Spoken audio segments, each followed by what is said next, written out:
I'm going to start off with a true story. When I was at Iowa State, I got the opportunity to use some game theory on a couple students. And so I was teaching large lecture halls. So I was teaching this class to about 250 students at the time. And so when we had exams, you know, you can imagine it was kind of stadium seating, big lecture hall. And I had teaching assistants that would help me proctor the exams. So one of my teaching assistants, who was a graduate student, so one of my teaching assistants comes to me and he says, "Hey, I think I see a couple people cheating." And I'm like, "Well, just keep an eye on them." So he kept an eye on them. One of them turned in their paper, and then the other one didn't turn in their paper till like 15, 20 minutes later. But my teaching assistant had taken it from the pile. You know, they were turning them into a big pile, and he set them aside, so he knew that what they were. And so we got the exams in, and this is the final exam, by the way, final exam during finals week. We got the exams in, and sure enough, it was like, I had the short answer problem, similar to what you guys are going to see on Wednesday, and it was like word for word. I mean, maybe not perfect, but basically word for word, right? And so did I have absolute guaranteed perfect knowledge that they were cheating? Maybe not perfect, but pretty strong evidence, right? So I had pretty strong evidence that there was some cheating going on. All right, so being the nice guy that I am, I waited until Friday. The test was Wednesday. And I waited till Friday because I didn't want to rock their boats too much before. But I called up each person, and the first I called, this happened to be a gal and a guy. So I called him up first, and I said, "Okay, here's the deal. You know, it looks like we got some cheating going on. You know, do you know so and so?" And you know, I take cheating pretty seriously, and so here's the deal that I got for you. I also appreciate honesty. So if you confess to what's gone on here, I'll give you a D for this test, even though they had earned a B, right? So they had earned a B. The tests were basically identical, so they'd both be getting Bs. Now, he doesn't know how much evidence I have or whatever, right? So he doesn't know what I've got or whether I can prove it. But I called him up first. He was at home, and he says I didn't do it. And I'm like, "Oh yeah, classic denial," right? And I'm like, "No, look, really." And I kind of went through the situation again. And here's the thing. If you don't admit it, then I'm going to, and the other person confesses, then I'm going to, again, appreciate their honesty, and I'm going to give them an A for this test. And you are not only going to get an F, but it'll be reported up through administration. So he had the choice to confess, he'd get a D, or possibly face some other serious things. Or he's got the off chance that maybe I'm bluffing and he'd just get his B that he got on the test by denying it. So he says I didn't do it. I'm like, "Okay, well, I'll just leave it at that for now, and I'll get back to you on what I decide." So I hang up the phone, I call up her, and I give her the same riot act. And she says, "I don't know what you're talking about." And I'm like, "Okay, classic denial, got it." And then I went through the penalties again, and I said, not only, you know, will you go down, but he'll go down. And so all of a sudden, I heard it crack. "Oh, I'm sorry, I didn't do it. I've never cheated before in my life, but there was so much pressure." And she started bawling on the phone, and I'm like, "Yes! I cracked the code. I got it." So I got a confession out of it. So let's think about this in terms of game theory of what I did. So I've got I don't remember what his name is. Let's say we got John over here, and we've got Lacey over here. And so each agent has an opportunity to confess or deny. So confess or deny. And what I laid out for each one of them is this. If they both denied, they did pretty well on the test. And they probably knew that they did pretty well on the test from going through it. If they both confessed, I appreciated their honesty, and I'd just give them a D, and that would negatively affect their grade a little bit, but not completely. And then if Lacey confessed and John denied, then I'm going to reward Lacey for her honesty and give John the big time F. F for the course, up to the administration. Same thing over here. I've got a confession being rewarded and that person going down the tubes.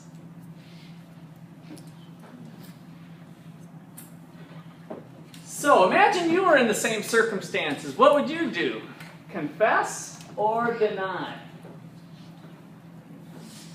Confess or deny? Would have never done it in the first place, taking the high road. So theoretically, if you were in this position that I know none of you would be in, of course, what would you do? I want you to think about this with your game theory eyeballs on now. Look at this payoff matrix and tell me what you think you'd do. Confess. If you've got your game theory eyes on that I want you to have on for the upcoming, not this test this Wednesday, but the future test, what does each prisoner have? This is called the prisoner's dilemma, by the way. What does each prisoner have incentive to do? Confess. Right? So, in fact, what is something we learned last time that each one has what's their optimal strategy? Confess because it's what? It's a reward either way. There was something we called it. It's a reward either way, that's right. Not it is a Nash Equilibrium, but that's not what I'm thinking here. It's a dominant strategy. No matter what the other player does, I'm better off confessing. Check it out. If Lacey confesses, what is it better for John to do? Confess, because a D is better than an F. If Lacey denies, what is it better for John to do? Confess. An A is better than a B. I have a question. So, yes. Did you actually give Lacey a yay? I was waiting for that question to come out. No, of course not. I had to stick to my thing here that, right? So John went down the tubes and Lacey got an A. Pretty sweet deal. Oh wait, so she really did? Except she didn't actually You didn't get give her the an yay. A. It was a horrible trap. She cheated. You gave her an F and Now you see the difference between using game theory and then making changes as you need to. So, here's what I learned. I didn't give you all the details of Lacey's confession. In Lacey's confession, she said, because I didn't know, by the way, if these were boyfriend-girlfriend, if they were old friends from high school, or they were complete strangers. I didn't know. Well, it turned out that they didn't know each other, according to Lacey's confession. Now, maybe she was covering up or something, but it seemed pretty genuine at this time, working through the tears and the crying.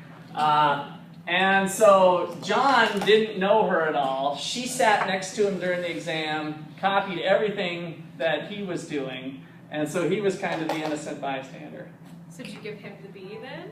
Or yeah. I need to know their grades. I will leave you hanging on this one, because I want all of you to be on your best behavior during test time. She gave both A's. He loves Technically, he didn't lie to you. I did nothing. Yeah, he didn't. Yeah, he didn't lie to you. He didn't know you. That's right. Technically, he didn't lie to me, was what it seemed to be the case. I'm emotionally invested in this story. I can't learn anything until I know the rest. Come through. All right. Well, like you said, I found out more than what the assumptions of the model were. I did learn that John was innocent and that he wasn't lying, and so yes, his grade stood with the B that he earned. You should have given him an A just for accusing him. She For got just the accusing shot. him. No, he was, you know, it was kind of admirable that he stood his ground, by the way, too. Because I did really lay it out to him that way, and he's like, you know, I'm not confessing to something I didn't do, is what he said. So, but I really put the pressure on, right? That's the whole thing of the strategic behavior, is that I kind of put the pressure on, and I got the one to crack. And so this is called the prisoner's dilemma, and it's actually the same setup that I gave you with Coke and Pepsi the other day, but this is the prisoner's dilemma. And the original economic journal article that was done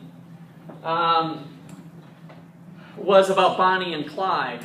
And so what do the police, not that any of you would know personally, but just because you watch cops and stuff, if you bust two people with a crime, what's the first thing the police do?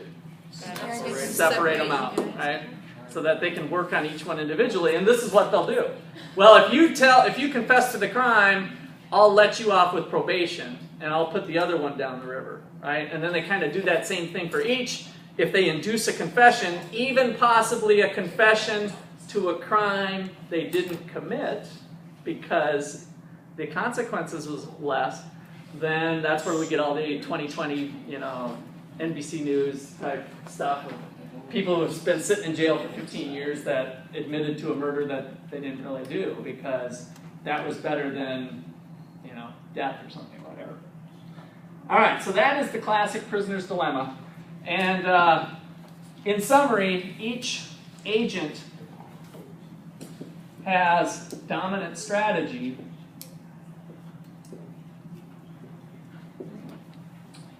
for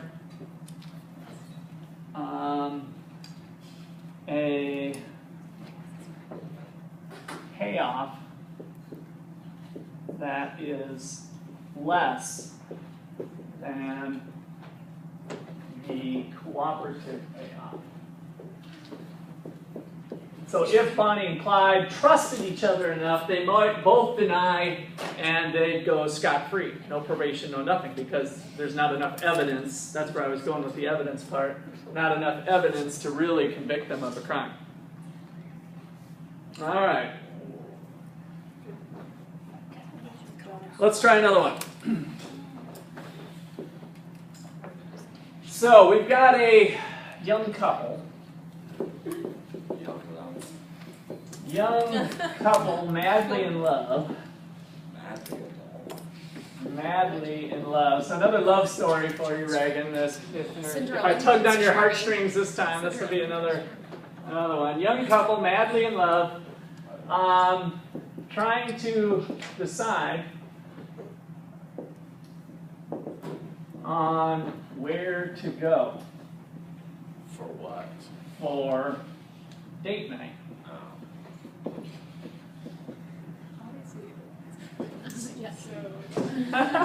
You know that you've got the answer predetermined for this one. I need to know. All right. So here's what's going on. It's kind of a unique set of circumstances. You know, maybe this is happening in downtown Kansas City, and I'm gonna try to keep this here. You guys got this one. Date night.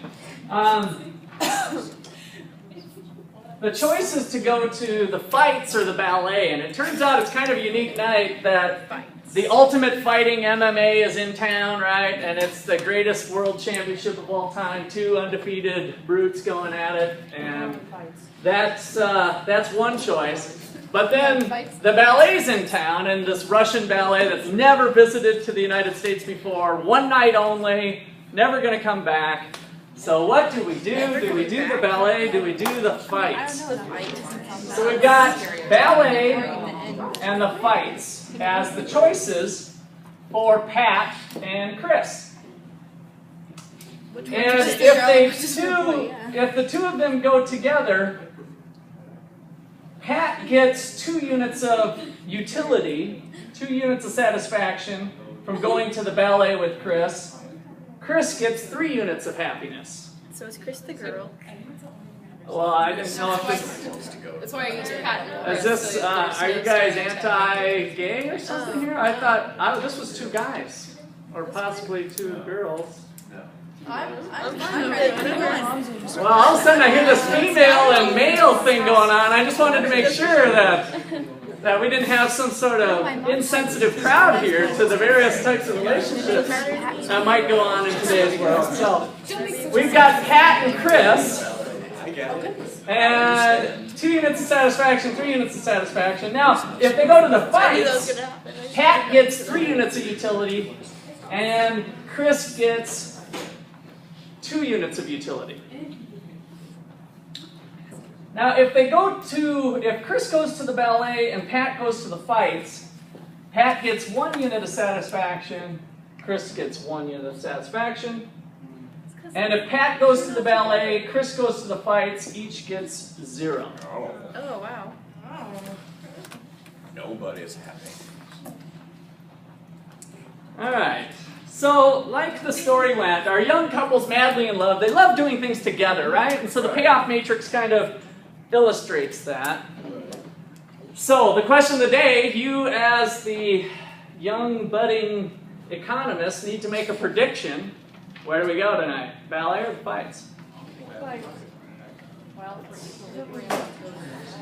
They cancel date night. Cancel date night? You think of the fights? I think they should just stay. Because They should get new dates.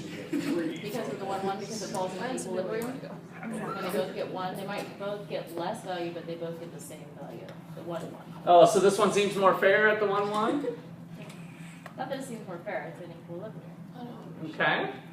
Is that equilibrium because they're equal? Is that what makes an equilibrium? That's what if I'm hearing you right? So let's try to pick this apart more. Who likes the fights more? Who's the fight liker, Chris or Pat? Chris. Oh, Pat. It's Pat, isn't it? Chris likes the fight. Boy, you're kind of a mixed bag here. It's Pat. Why do you say He gets 3 units of utility. Chris? Or she gets 3 units of utility if they go to the fight. And who's that, Pat or Chris? Pat. Pat. Okay, so we got to put on our game theory goggles here. And remember, first entry is always the agent to the left. The left side is Pat. The second entry is Chris. And so if they go to the ballet together, Chris is a little bit happier than Pat. Yeah. And if they go to the fights together, Pat's a little bit happier than Chris. If they go to separate events, that really tells something, doesn't it? So if Chris goes to the ballet, Chris gets 1 unit of satisfaction, Pat gets 1. If they go opposite, they get nothing. All right, so who likes what? Pat likes the fights. Pat likes the fights. Okay, so we got the fight liker Pat, the ballet liker Chris. So we've identified our agents, whether they be male or female. Where are they going to go now? What's a good way to start this? What did I say is a good thing to do as you start to try to solve a game? We're guaranteed something if we go to ballet, right? Okay, so what are we looking for from a technical standpoint? Dominant strategy. So we can start checking for dominant strategy. How did that go? Well, if you're Chris, to check whether Chris has a dominant strategy, we say, well, suppose Pat chooses the ballet. What would Chris want to do? The ballet. The ballet, right? Because 3 is greater than 0. Again, you got to train your eyeballs here. If Pat chooses the ballet, what would Chris want to do? The fight. The fight. Right? Did everybody see that? 2 is greater than 1, so Chris is going to choose the fight. So does Chris have a dominant strategy? No. Depending on what Pat chooses, Chris is going to choose something different. So back to how we characterize the dominant strategy. So check for dominant strategy. If Pat chooses, what did I do first? Fight? No, ballet. If Pat chooses the ballet, then Chris will choose, what is it? Ballet. ballet. And if Pat chooses the fights, Chris will choose the fights. Therefore, no dominant strategy for Chris. Chris's choices are going to change dependent upon what the other person does. So that was checking for Chris. For Pat, what we're going to do is say if Chris chooses the ballet, then Pat should choose ballet, right? So if Chris chooses the ballet, we can kind of ignore this column. 2 is greater than 1, so Pat's going to choose the ballet. If Chris chooses the fights, Pat's going to choose The fight. the fight. No dominant strategy. We stay together forever. Isn't that sweet? So it's just going to be, no, you choose, no, you choose, no, you choose, no, you choose. Yay. All right.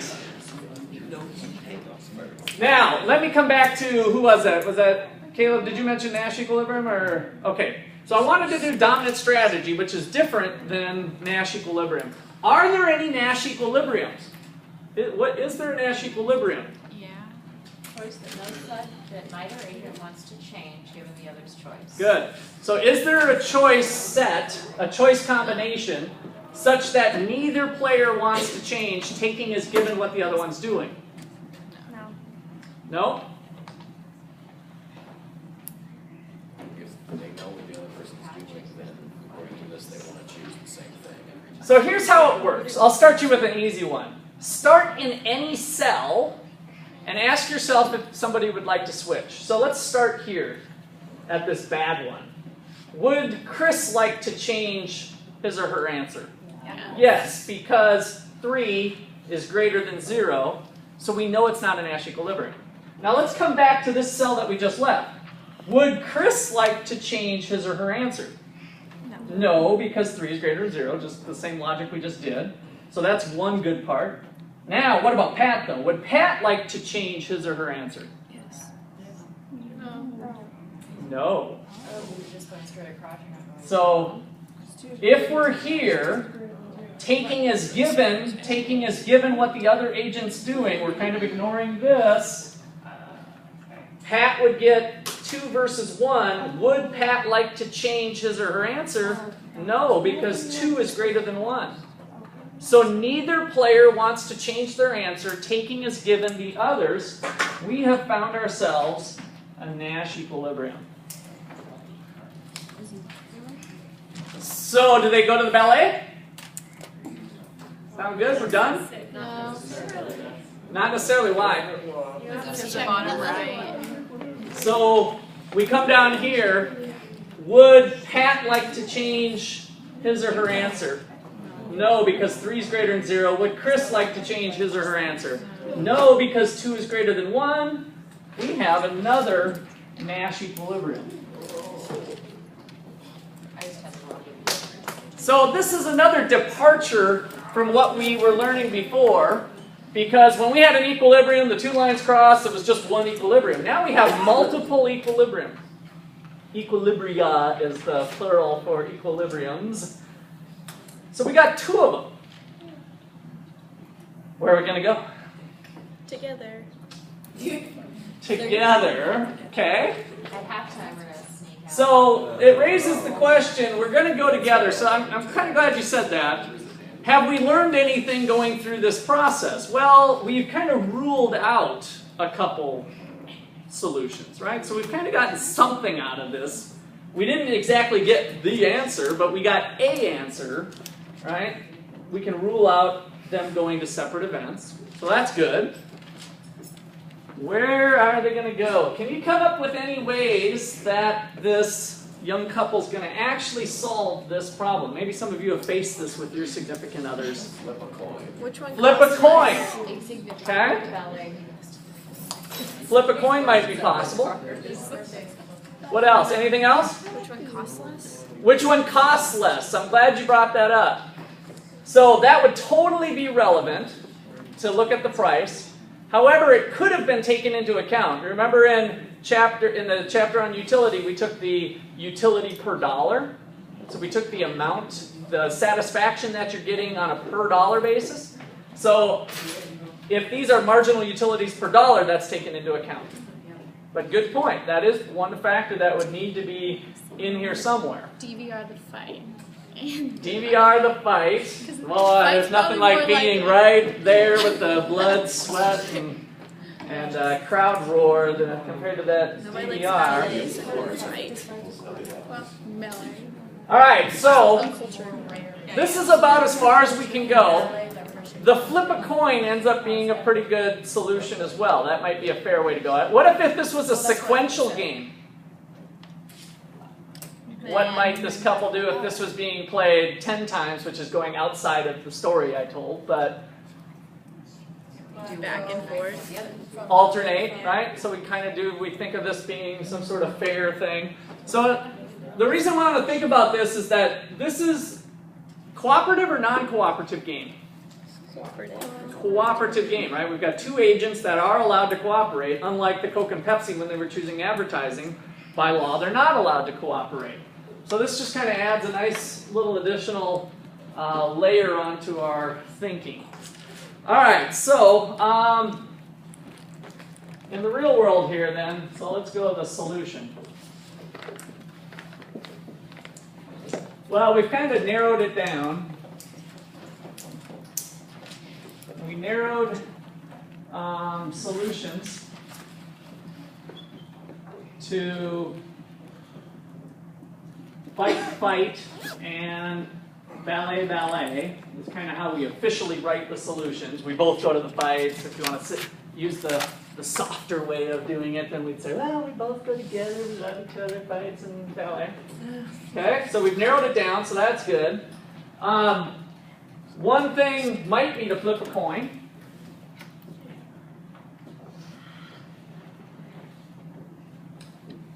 And another thing might come down to negotiations.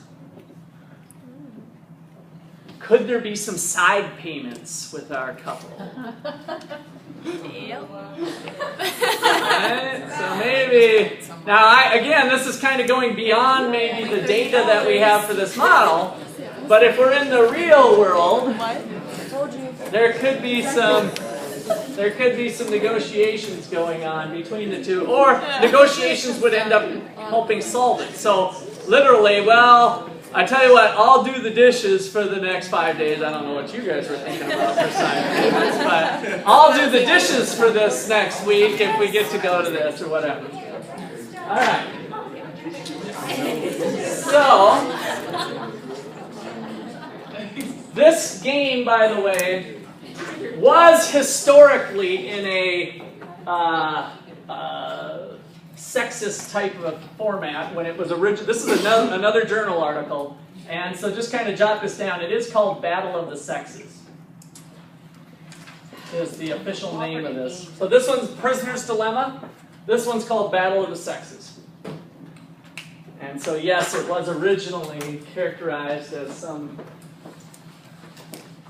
female and male engaged in a relationship.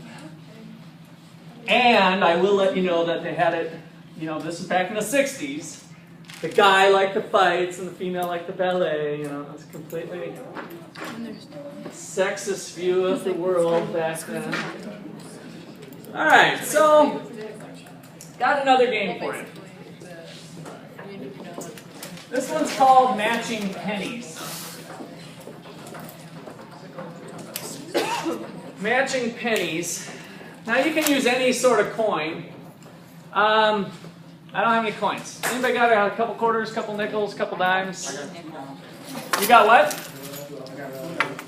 2 dimes? That'll work. What do you got? All right. Perfect. Okay. So we got a couple dimes. So this is how this game works. You've got 2 agents, player 1 and player 2. And let me just use Dylan since she's close. So each player takes the coin and puts either a head or a tail on the back of their hand. They choose what they want without letting the other player know what it is. Okay? And so then on the count of 3, they reveal it. 1, 2, 3, go. And if they match, which they do this time, she had a tails, I had a tails. If they match, player 1 wins. And if they don't match, player 2 wins. Okay, so if it's a head and a tail, they don't match, then player 2 wins. So that's the game. So I just lost. So, yes. So, I want you guys to put that in a game theory format. So that, I'm going to write out what I just said. If you kind of followed along, you're good. So each agent, let's call them players now. Let's say each player has a coin. And let's say that the coin is a dime since we're using. So each player has 10 cents. Number 2, each player chooses head or tail, heads or tails.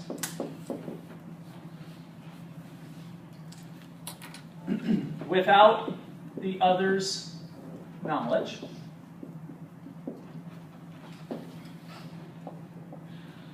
On the count of 3, each reveals their choice. And number 4, if they match, player 1 wins. If they don't match, player 2 wins.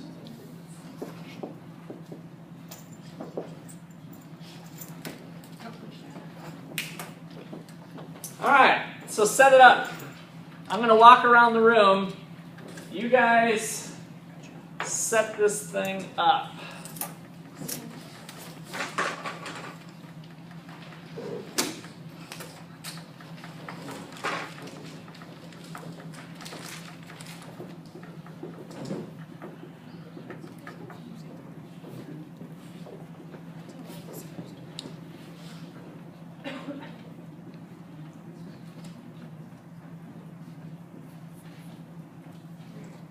Thinking?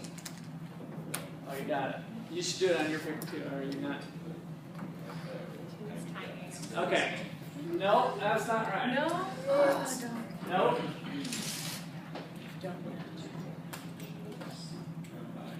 If I see the right answer, you get extra credit. Extra credit points on the line here for the first person. No. No. Sorry. Better, but no. You're actually probably the best one I've seen so far. No. No. You were similar to Justin. No. You were similar to Justin. No. No. No. No. No. No. I already said no to you, didn't I? No, no, no. You crushed my spirit. Are you guys all, did I crush you guys' spirits? Sorry. No, no. Nobody? No extra credit? No. That means we You can keep working at it if you want. No. Let's see. No. No. Gosh, I hate to leave on such a damper here. No. All no's. We'll see you on Monday, and we'll see what you hanging on that. Oh, here's your dimes back.